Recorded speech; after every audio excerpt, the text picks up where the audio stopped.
Hello friends, मैं आज सुखी जीवन जीने का मूल मंत्र एक कहानी के माध्यम से बताऊंगी।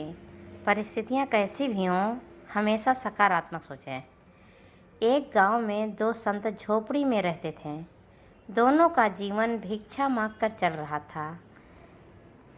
एक दिन गांव में तूफान आया और उनकी झोपड़ी आधी टूट गई। जो लोग विपरीत परिस्थितियों में भी सकारात्मक सोचते हैं, उनके जीवन की कई परेशानियां कम हो जाती हैं।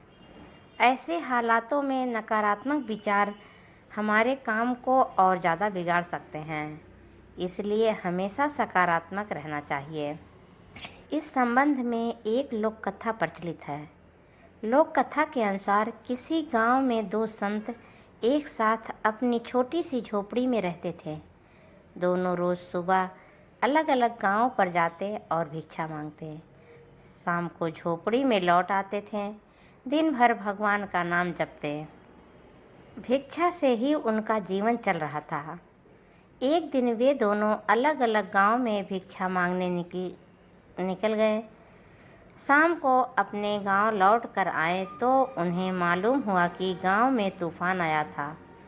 जब पहला संत अपनी झोपड़ी के पास पहुंचा तो उसने देखा कि तूफान की वजह से झोपड़ी आधी टूट गई है।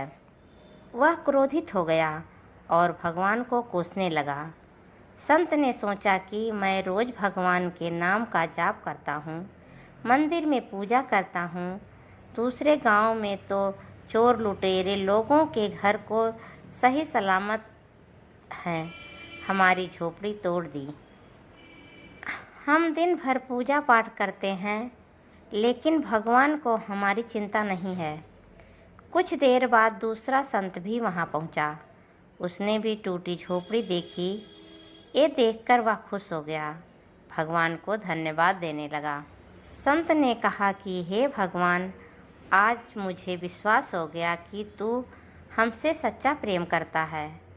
हमारी भक्ति और पूजा पाठ व्यर्थ नहीं गई। इतने भयंकर तूफान में भी हमारी आधी झोपड़ी तूने बचा ली।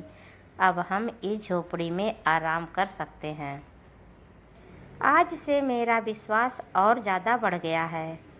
इस कथा की सीख यह है कि हमें सकारात्मक सोच के साथ हर परिस्थिति को देखना चाहिए। नकारात्मक विचारों से मानसिक तनाव बढ़ता है और हम अच्छी चीज़ों को भी नहीं देख पाते हैं। Thank you friends.